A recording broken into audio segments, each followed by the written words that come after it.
Hello, students. Welcome to another session of my online biology classes called Biology Simplified. This is Dr. Shamla Shah here. Okay, and my contact details are mentioned. आप देख सकते हैं मेरा number. हमने previous time पे जो भी लोग मेरे साथ में अभी तक फॉलो कर रहे हैं मेरे वीडियोस, हम सिस्टमैटिक्स ऑफ लिविंग ऑर्गेनिजम्स कर रहे हैं जो सेकेंड चैप्टर है 11th स्टैंडर्ड की टेक्स्ट बुक में। ओके, और ये उसका 7th पार्ट है जो मैं कवर कर रही हूँ। इसके पहले हमने काफ़ी कुछ इनिशियल पार्ट्स हम ऑलरेडी देख चुके हैं, जैसे सिस्टमैटिक्स क्या है, क्लासिफिकेशन क्या है, और we are now on the 5 kingdom system, जिसमें से हम ऑलरेडी पहले 2 किंगडम्स को जो है कवर कर चुके हैं। करेक्ट है? I hope that the concepts are clear and you are studying. Okay, so let's continue students with what we were doing. तो हम तीसरे किंगडम पे आ जाते हैं which is kingdom Plantae. Right, so kingdom Plantae, जैसे ही हमने plants तो बहुत पहले से देखे हैं, स्टडी भी किए होंगे शायद। Okay, so common sensical knowledge क्या बोलता है हमको कि किंगडम प्लांटे जो है ये एक बहुत बड़ा किंगडम है। ऑलराइट, और इसमें जो है जितने भी आपको प्लांट किंगडम के मेंबर्स मिलेंगे ये सारे ऑटोट्रॉफिक हैं। करेक्ट है? Almost all of them are autotrophic. एक देर आर सम एक्सेप्शंस जो 100% ऑटोट्रोफ्स नहीं है, या पैरासाइट्स है, सेमी पैरासाइट्स है, लेकिन डोमिनेशन जिसको बोलते हैं, right, the hugest number is those जो खुद का न्यूट्रिशनल रिक्वायरमेंट खुद सेटिस्फाई कर सकते हैं, they are autotrophic. Correct, and they are mostly photoautotrophs. Right, कुछ कुछ मेंबर्स इनमें सेमी ऑटोट्रॉफिक है। सेमी मतलब पार्शली वो अपना खाना बना सकते हैं, पार्शली न्यूट्रिशन अपना खुद सेटिस्फाई कर सकते हैं, पार्शली वो हेट्रोट्रोफ्स के जैसे बिहेव करते हैं, विच मीन्स वो दूसरे ऑर्गेनिजम्स को कंज्यूम करते हैं। इसमें जो कॉमन मेंबर्स हैं वो होते हैं इंसेक्टिवोर्स। शायद आपने सुना होगा या कहीं देखा होगा कि कुछ प्लांट्स ऐसे होते हैं जो इंसेक्ट्स को कंज्यूम करते हैं, है ना, स्पाइडर्स को, एटसेट्रा एटसेट्रा आपने देखे होंगे। आजकल तो बहुत सारे वीडियोस भी अवेलेबल हैं, so simple search will show you some of the ways in which ये प्लांट्स कैसे एक्चुअली इंसेक्ट्स को खा जाते हैं। करेक्ट है? तो some of the common plants जिनका नाम आपको याद रखना है यहाँ पे is the Venus flytrap. Okay, pitcher plant, pitcher मतलब मटके के जैसे दिखता है ये प्लांट, है ना, and the bladder warts. Right, फिर इसमें कुछ ऐसे भी आ जाते हैं जो हेट्रोट्रोफिक हैं और पैरासाइटिक हैं। करेक्ट है? पैरासाइट का मतलब क्या होता है हम पहले भी कर चुके हैं। पैरासाइट्स वो ऐसे ऑर्गेनिजम्स होते हैं जो अपने न्यूट्रिशन के लिए दूसरे किसी लिविंग चीज पे डिपेंडेंट हैं। मतलब इन शॉर्ट वो दूसरे लिविंग ऑर्गेनिज्म के ऊपर या अंदर जीते हैं और वहां से अपना सारा न्यूट्रिशन और एनर्जी रिक्वायरमेंट पूरा करते हैं। ऑब्वियसली पैरासाइटिक मेंबर्स चाहे वो प्रोटिस्टेंस हो, ओके, या वायरसेस हो या प्लांट्स हो, वो होस्ट को नुकसान पहुंचाते हैं टू सम एक्सटेंट। राइट, तो ऐसा ही एक पैरासाइटिक प्लांट होता है cuscuta. So you need to remember these names. Right, kingdom plantae के जितने भी मेंबर्स हैं वो मल्टी सेल्यूलर हैं। राइट, तो जो यूनिसेल्यूलर प्लांट्स लाइक ऑर्गेनिजम्स है वो प्रोटिस्टा में ऑलरेडी आ गए हैं, अभी आपको वो याद रखना है। राइट, तो ये जो है मल्टी सेल्यूलर प्लांट्स हैं। यूकैरियोटिक सेल स्ट्रक्चर है, this is again important. So note कीजिए कि आपके जितने भी 5 किंगडम्स हैं उसमें से प्रोकैरियोटिक सेल जो है that is only in Monera, है ना। इसके बाद हम जो भी कर रहे हैं सब में यूकैरियोटिक सेल सिस्टम से। प्लांटे जो है that becomes your multicellular life form. Right, cells में सेल वॉल होगा, that is a typical feature. Cell wall जो है वो प्रिडोमिनेंटली सेल्यूलोज से बनता है, सो दैट इज सेल्यूलोज एक कार्बोहाइड्रेट है which is made up of glucose basically, है ना। अभी प्लांट्स जब लाइफ अपनी निकालते हैं तो दे शो अ फेनोमेनन जिसको हम बोलते हैं ऑल्टरनेशन ऑफ जनरेशन। ऑल्टरनेशन मतलब एक के बाद एक आना। Generation is a type of life style. So life cycle में जो है 2 फेजेस या 2 पार्ट्स आते हैं। एक पार्ट ऐसा आता है जिसमें प्लांट बॉडी जो है वो डिप्लॉयड होता है, मतलब उसमें डबल नंबर ऑफ क्रोमोसोम्स होते हैं। एक पार्ट ऐसा आता है जिसमें प्लांट बॉडी जो है वो हैप्लॉइड होता है, which means half the number या only single set of chromosomes होते हैं। जब प्लांट्स जीते हैं तो ये 2 लाइफ जो 2 फॉर्म्स हैं ये एक के बाद ऑल्टरनेटली आते रहते हैं। तो इसको हम बोलते हैं ऑल्टरनेशन ऑफ जनरेशन। करेक्ट है? I hope this is clear to you, है ना। अब किंगडम प्लांटे को हम 2 बड़े मेजर ग्रुप्स में वी कैन डिवाइड देम। एक जिसको हम बोलते हैं द क्रिप्टोगैमे और द क्रिप्टोगैम्स, एंड दूसरा we call it the phanerogamae and the phanerogams. Correct है। फिलहाल फॉर दिस पर्टिकुलर टॉपिक आपको इतना इंट्रोडक्शन इनफ है, क्योंकि एज यू नो आपको 11th स्टैंडर्ड में kingdom Plantae and kingdom animalia आपको डिटेल्स में है। तो जब भी हम उसका क्लासिफिकेशन पढ़ेंगे तो we are anyway going to do this aspect. Is that clear to you? So यहाँ पे हम इसको ये डिस्कशन को यहीं पे एंड करेंगे। You just should figure that this is what your basic characters are of kingdom planted. Is it clear, people? Right? Again, as I keep on telling you, यहाँ पे 5 kingdom classification में जब answers आपसे पूछे जाएंगे, what is it that you have to focus on?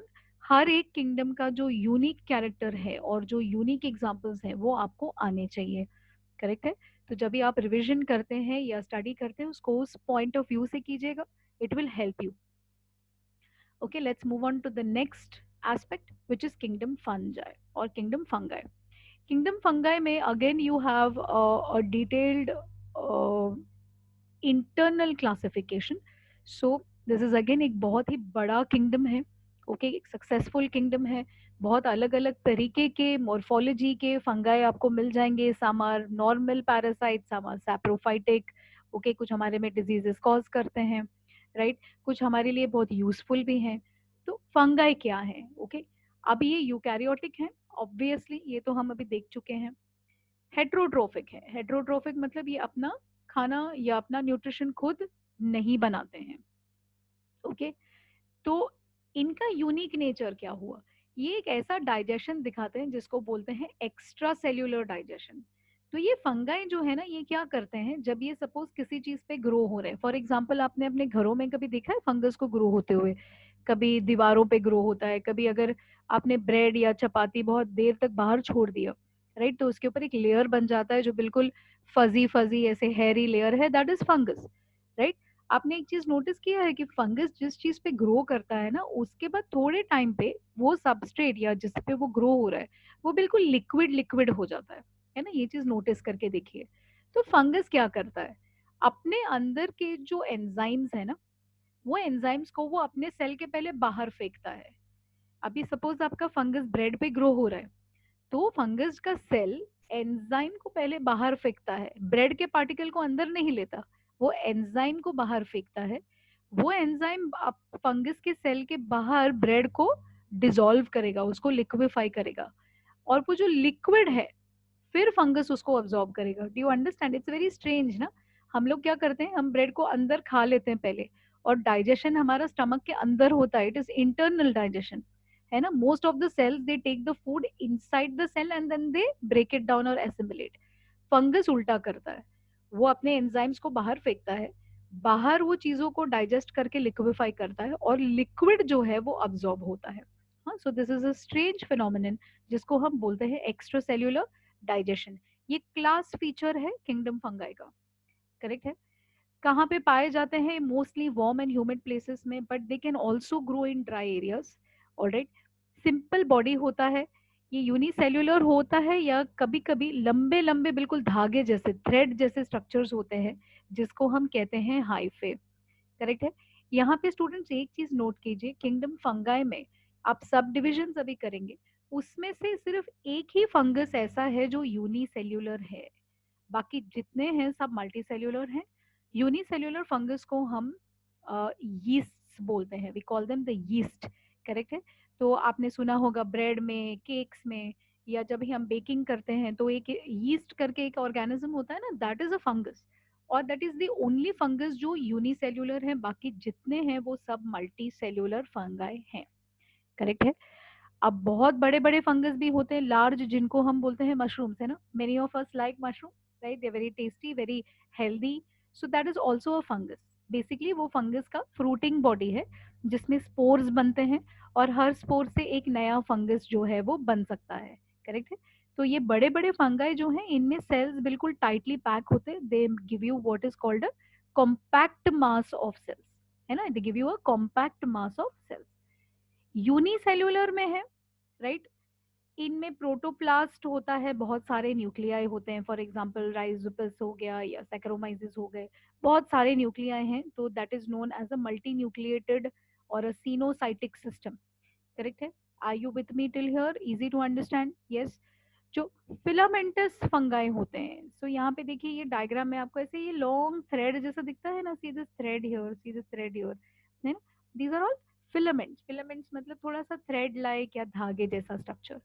सो जो filamentous fungus होता है ना, वो उसमें जो मेन बॉडी होती है उसको हम बोलते हैं माइसीलियम। क्या बोलते हैं? माइसीलियम। और माइसीलियम का इंडिविजुअल इंडिविजुअल जो धागा है, तो ये जो जितने धागे हैं एक साथ में अगर मैं ले लूं तो वो माइसीलियम।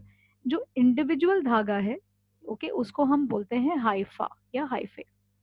हाँ, हाइफे कैसे होते हैं? कभी कभी हाइफे में बीच बीच में एक लंबा धागा है लेकिन उसमें बीच बीच में ऐसे वॉल्स टाइप में हो जाते हैं, उसको हम बोलते हैं सेप्टेशन।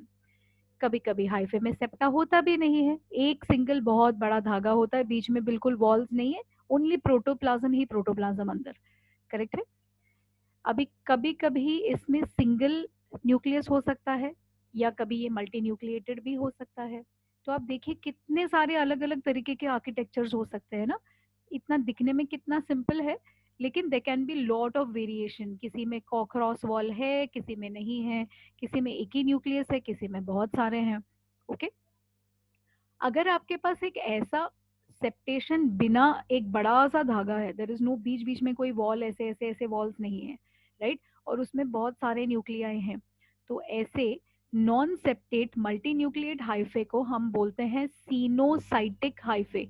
ये टर्म जरा याद रखिए। Okay. And when you are writing be careful of the spellings, right. अब फंजाई या फंगाई जो है वो हेट्रोट्रोफिक तो होते हैं, नो डाउट, एनिमल्स के जैसे, लेकिन इनमें सेल वॉल भी होता है। करेक्ट है। सेल वॉल भी होता है और ये सेल वॉल बनता है काइटिन से। इसको कभी कभी pronunciation people pronounce it as chitin also और काइटिन ऑल्सो। तो ये जो काइटिन है, ओके, जो काइटिन सिस्टम है ये पॉलीसैकेराइड है, राइट। इसको हम लोगों ने ऑलरेडी देख लिया है दैट पॉलीसैकेराइड है, या जिसको हम फंगल सेल्यूलोज भी बोलते हैं। करेक्ट है। Fungus typically heterotrophic mode of nutrition बताता है, राइट। हेट्रोट्रोफिज्म मतलब ये अपना खाना खुद नहीं सिंथेसाइज करते हैं, ये हेट्रोट्रोफ्स हैं। लेकिन ये स्पेशल केस ऑफ हेट्रोट्रोफ है जहाँ पे ये मोस्टली पैरासाइटिक, सैप्रोफाइटिक या प्रेडेशन मोड फॉलो करते हैं। इसका मतलब क्या है? सैप्रोफाइटिक, डेड चीजों पे ग्रो होने वाला, इसको कहीं पे नोट करके रखिए। करेक्ट है। सैप्रोफाइटिक मतलब डेड चीजों पे ग्रो करता है। पैरासाइटिक मतलब लिविंग चीजों से न्यूट्रिशन खींचता है और शायद उनको नुकसान भी पहुंचाता है। प्रेडेटर मतलब लिविंग चीज को मार कर खाने वाला। करेक्ट है। सो तीन फॉर्म्स हैं हेट्रोट्रोफी के ही टाइप्स हैं ये, या तो सैप्रोफाइटिसिज्म, या तो पैरासाइटिसिज्म, या तो प्रेडेशन। करेक्ट है। Is this making sense here people? है ना? बहुत सिंपल है, बस दिखने में ऐसे लगता है अरे बहुत सारे पॉइंट्स है, बट अगर आप उसको समझ के करेंगे तो बहुत ज्यादा प्रॉब्लमेटिक नहीं है। करेक्ट है। जनरली जब हम डिस्क्रिप्शन शुरू करते हैं ना, हम पहले बताते हैं कि मल्टी सेल्यूलर है या यूनिसेल्यूलर, फिर हम बताते हैं whether they are parasitic, saprophytic और नॉट, फिर उसका स्ट्रक्चर थोड़ा सा डिस्क्राइब कर लिया, है ना, फिर उसके सेल वॉल के कॉम्पोजिशन को बता दिया, राइट। तो एक फ्लो फॉलो होता है, अगर आप देखेंगे तो हर एक का डिस्क्रिप्शन का एक पर्टिकुलर फ्लो है, that it goes in this format. Correct है। अब आते हैं रिप्रोडक्शन पे। रिप्रोडक्शन में फंगाई जो है sexual as well as asexual reproduction दिखाते हैं। एसेक्सुअल रिप्रोडक्शन बड़े सिंपल तरीके से, आपका ये जो हाइफल फॉर्म है ये छोटे छोटे टुकड़ों में ब्रेक हो जाएगा और फिर हर टुकड़ा आपको एक नया फंगस देगा। इसको बोलते हैं फ्रैगमेंटेशन। करेक्ट है। Fission, fission is one cell dividing into two, जैसे टिपिकल माइटोटिक डिवीजन होता है। बडिंग, एक पेरेंट सेल से साइड में छोटा सा दूसरा सेल आ जाएगा, फिर वो सेल बड़ा बड़ा बड़ा बड़ा हो जाएगा और फिर सेपरेट हो जाएगा, इसको बोलते हैं बडिंग। है ना? बहुत सिंपल है, राइट। अभी कुछ कुछ फंगाई जो है ना, ये सिम्बायोसिस भी दिखाते हैं। What is the meaning of symbiosis? ये एल्गे के साथ में बिल्कुल मिलजुल के रहते हैं, right. So what they do is they combine themselves with algal cells. तो अभी क्या हो जाता है इसमें, एल्गे दे आर ऑटोट्रॉफिक ना, ये खुद का खाना खुद बनाते हैं, और फंगाई जो है इनकी कैपेसिटी होती है मिनरल्स को खींच खींच के निकालना रॉक में से, सॉइल में से, क्योंकि ये एक्स्ट्रा सेल्युलर डाइजेशन दिखाते हैं। तो दोनों जन जब मिल के रहते हैं, the fungi and the algae, तो दोनों को बेनिफिट होता है। algae जो है रेडीमेड फूड सप्लाई करता है फंगस को, और फंगस जो है वो रॉक्स में से मिनरल्स निकाल के algae को सप्लाई करते हैं। ये जो सिम्बायोटिक कॉम्बिनेशन है ना, इसमें हम फंगस और algae को अलग अलग निकाल ही नहीं सकते, ये इतना टाइटली कंबाइंड रहते हैं। और टू द एक्सटेंट कि ये जो फॉर्म है ना, ये बिल्कुल एक नया ऑर्गेनिज्म ही हमको दे देता है। तो इस ऑर्गेनिज्म को हम बोलते हैं लाइकेंस। आपने कभी सुना होगा इसको, कभी दगड़ फूल भी बोलते हैं। रॉक्स के ऊपर या ट्रीज के ऊपर अगर आप बहुत ठंडे इलाकों में, बिल्कुल नॉन पोल्यूटेड इलाके में चले जाएंगे, तो आपको ऐसे रॉक्स और ट्रीज के ऊपर पतले पतले ऐसे फ्लेक्स में दिखेंगे कि कुछ ग्रो हो रहा है, right? That is a lichens और अ दगड़ फूल, which is nothing but fungus plus algae living together. ये बात समझ में आ रही है? करेक्ट है। और एक सिम्बायोसिस एसोसिएशन क्या होता है कि फंगस जो है बड़े बड़े झाड़ के जो रूट्स होते हैं ना, उनके ऊपर या उनके साथ में एसोसिएट होके ग्रो होता है। तो ये जो इसको बोलते हैं माइकोराइजा। माइको मतलब फंगस एंड राइजा मतलब रूट, करेक्ट है। तो ऐसा फंगस जो प्लांट के रूट्स के साथ में एसोसिएट करके ग्रो होता है, क्या फायदा होता है प्लांट को? अभी फंगस है, प्लांट के रूट्स पे बहुत सारा हैरी हैरी फंगस ग्रो होता है। तो क्या होता है, फंगस फटाफट चीजों को अब्जॉर्ब करता है ना, अब्जॉर्ब करके वो प्लांट को एक्स्ट्रा अमाउंट में सप्लाई कर देता है ना। तो प्लांट का जो रूट काम करता है वो ही काम फंगस करता है। Double triple 10 times 100 times plant का अब्जॉर्प्शन इंक्रीज हो जाता है, राइट? और फंगस को क्या मिलता है? प्लांट के रूट्स में से जो रेडीमेड फूड्स हैं, अमाइनो एसिड्स हैं, ओके, जो फैक्टर्स हैं, वो फंगस को रेडीमेड फॉर्म में मिल जाता है, तो दोनों का बेनिफिट होता है, राइट? तो आपको क्या याद रखना है? म्यूचुअली बेनिफिशियल या दोनों को बेनिफिशियल जो रिलेशनशिप होता है, उसको हम बोलते हैं सिम्बायोटिक या सिम्बायोसिस रिलेशनशिप्स। करेक्ट है? इस इज क्लियर, राइट?